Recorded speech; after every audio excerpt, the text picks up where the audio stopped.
5 candles. 5 people. A box of matches or lighter for each, 1 hour. It's all you need to play the midnight game. In this game, you play with one goal in mind. Don't wake them up. Who's they, you ask? They are what lies beneath. The rules are simple. Don't make a sound. Don't leave the play area. Don't let your candle go out. And don't get scared so badly you scream. If all these rules are broken, you lose. And they win. Now listen carefully and let me tell you what happened when I played the midnight game. Our play area was an old abandoned asylum known as Hammond's Ward. I played the midnight game with my friends, Carlton, Josie, Greg, and Benny. Benny was the one who learned about the midnight game. He was an amateur occultist during his emo phase, so he learned of this particular urban legend. He had to play for himself, only he needed 4 others to play, naturally. His friends were the first choice. 5 12-year-olds playing some kind of occult ritual. What could go wrong? I thought it was a joke when he asked me to play with him. I mean, when he insisted, I went along, solely because I thought this would be rather amusing. I tried Bloody Mary with Benny once, nothing happened. We'd gone to haunted houses looking for ghosts, nothing happened. Benny was still convinced the supernatural was real, despite all his ventures turning up nothing. This time would be no different. I told him as much. How wrong I was. Benny explained the midnight game to us when we reached the asylum. It was a little-known urban legend that went as follows. Supposedly there are things that lie beneath our notice, and they can only be contacted through a specific ritual, the midnight game. In this game, 5 people with 5 candles would sit in a circle, 1 candle for each. If the candle went out, it had to be relit as soon as possible. At some point, they could leave the circle, but not the designated play area. Another specific was that the midnight game had to be played in an area that had seen great suffering. Benny didn't need to explain that, as an asylum had a history all of its own. Sexual abuse of patients, multiple suicides, lobotomies. It had it all. Benny had even taken me here once, trying to find ghosts. We didn't. The asylum is an eerie place, nonetheless. Spray paint on the walls, often of upside-down crosses, pentagrams. The empty bottles made me realize we weren't the first people here. I wondered if anyone would come back. The place doesn't need ghosts to be horrific. Sometimes people are all there is needed. There was one last rule to the midnight game that Benny told us. Don't say a word. We can't speak for the full hour. We need a timer of some kind to ensure that the hour passed, so Greg set the timer on his phone. Benny took us to one of the cells, and that was where we played the midnight game. I asked him why this cell. He said that door was the best. I asked him where he'd found this. And when he said that it was some internet forum, I rolled my eyes. And I was about ready to leave. I only stayed because my other friends did. And I didn't want to look like a pussy in front of them. Especially Josie. We sat in a circle and we passed around the candles. No 2 were identical. Mine was long, thin, and red. Josie's was orange and plump. Benny's was a black cylinder. Greg was a yellow stick. Carlton had a green stick. Benny explained one last thing before we started. We have to light our candles clockwise, he said. And in the last minute before midnight. What time is it? Greg pulled out his phone. 11:58. No, 59. Just changed. Benny breathed a sigh of relief and then lit his candle first.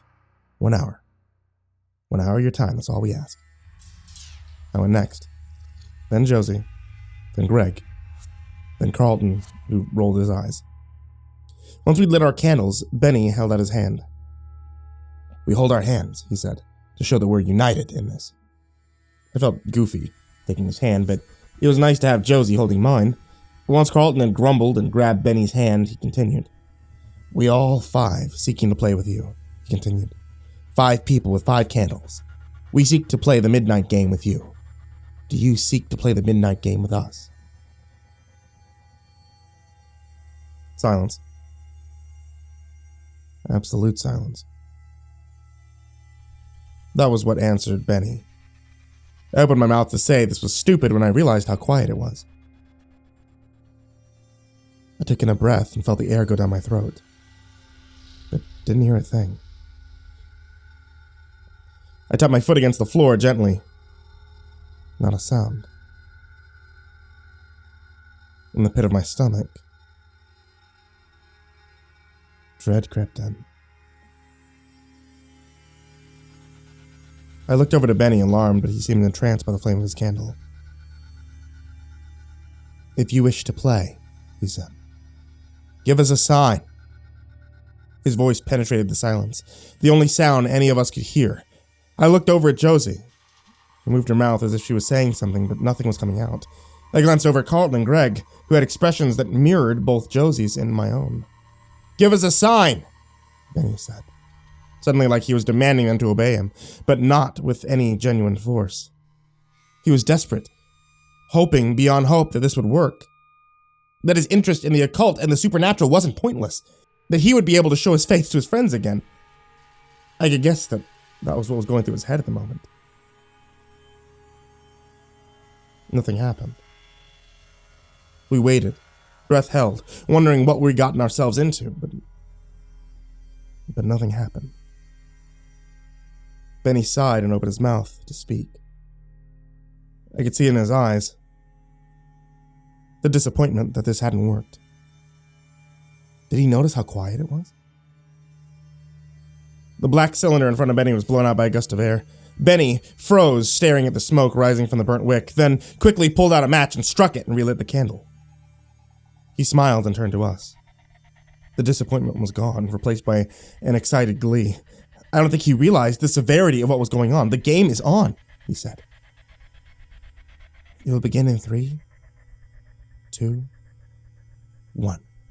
All our candles went out instantly. In a panic to relight them, I didn't notice that the silence was gone. It was only after I stared at my long, thin candle, the red wax melting from the wick, that I realized I could hear the others breathing. I looked up and stared at my friends, one by one. They were all as bewildered as I was, save Benny. I wanted to speak, to say something, but Benny had said that we couldn't speak for the full hour. After what had happened, did I want to risk something going wrong? The silence was broken by a voice, but it wasn't one of us. "What have we here?" it said, as soft as a child's. "Players," said another voice, identical to the first. "Players for the midnight game. It's been so long since we've seen players for the midnight game." "What joy, what joy," said a third voice. "What joy, what joy. It's been so long since I've played the midnight game." "I've never played," said a fourth voice. "What do we do?" "Come," said the fifth voice. "Let me show you." I didn't even breathe, wondering if I had imagined the voices. I glanced up at Benny, whose eyes were wide with excitement and shock. "What the fuck, man?" Carlton said, breaking the silence. "Fuck this, I'm leaving." He grunted, and as I stared at him, I watched dumbfounded at how much he seemed to be trying to push himself off the ground. I couldn't help but notice the indents forming on the shoulders of his coat, like fingers as thin as pencils. What the fuck?" Carlton spoke softly, his voice quivering. I couldn't help looking around the filthy room. Each one of my friends had eyes wide as mine. Benny was glancing behind him at nothing, so it seemed. I wanted to ask him what he was doing, but then my candle went out. I hastily struck a match and lit the candle before turning back to Benny. He wasn't staring at the wall anymore. He was looking directly at his candle, face pale. Briefly, his wet eyes glanced up and met mine. He didn't need to say a thing to convey his regret, one that I shared. There was a squeaking sound from outside, and we all glanced at the door. It was a sharp, painful, metallic, slow squeaking. It seemed to stretch throughout the asylum. It got closer and closer with each second. In anticipation, we waited for whatever horror would pass by the door. An empty, rusty wheelchair came into view, on the other side of the door frame before it came to a stop. Slowly turning its crooked wheels, it faced us. The left front wheel lurched forward into the room suddenly, and then the right one. It lurched slowly, wheel by wheel, into the room until it passed the door and then stopped. "The hell?" Carlin said, the indents on his shoulders tightening. "Shh," said the fifth voice suddenly. "Shush. You don't want to wake them up, do you?" That phrase sunk in slowly. Wake them up. Them. They hadn't woken up yet. The fifth voice continued to speak.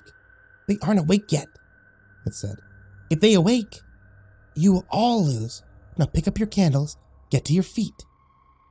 It's time to play the midnight game. You know the goal, don't you?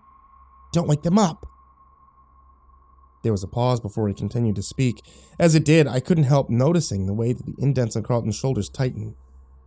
If they wake up, we win. I glanced at each of my friends in turn before turning back to Carlton. The fifth voice spoke again. This one's already spoken. They're stirring now, but not yet awake. It's only fair if none of you speak for the rest of the game, is it not? Yes. Yes, but can you stop yourselves from screaming? Carlton didn't.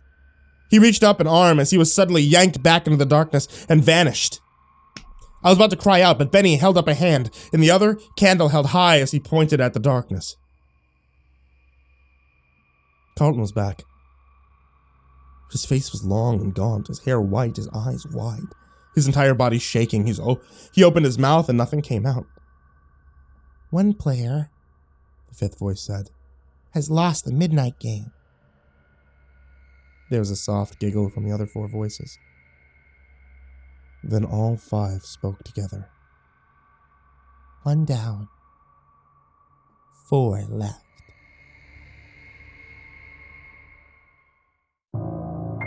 Hey there kids, it's me, Mrcreepypasta, and I wanted to tell you thank you for watching or listening to tonight's video or tonight's episode of the podcast. Please subscribe on YouTube if you'd like to get more videos from me, or subscribe on Spotify if you'd like to get more podcasts from me. Or if you just like listening to me in general, you can always check out audible.com. On audible.com, I've got a bunch of different audiobooks that I've worked with for these authors that you may see across the channel. Some of my personal favorites I've worked on are the ones from Vincent Van Akava, as well as the ones from Gas Station Jack or Jack Townsend. You can find all those audiobooks from Vincent, as well as Tales from the Gas Station, Volume 1 and Volume 2, available on audible.com. And now, for patreon.com/Mrcreepypasta, which you can always find in a link in the description, I want to give you all a very big thanks. There's many of you down there in the descriptions who I give big thanks to, and everybody also at this tier, like Dr. Strawberry, Jordan Alexander Sanchez, Ken, Lando Higuchi, Brianna Van Tine-Janzen, Chompski, TheRedOakShieldVirus, Sindee Barney, G Weevil 3, Diana Kraus, Stephen VanHuss, Tristain Pelton, Nico, kaeo, TheGingerBroz, Dante Rowe, Raphael Rodriguez, Lastbladesong, Don Meulmeester, Eliminator 86, Nebsky, SteampunkSinner, OptimisticAvacado, Kaleb Dougal, Daniel Poulsen, Finley, and Sky Harbor. You guys are the MVPs, and you guys keep the channel running, and I honestly cannot thank you enough for all that you do. That's all for tonight, guys. Sweet dreams.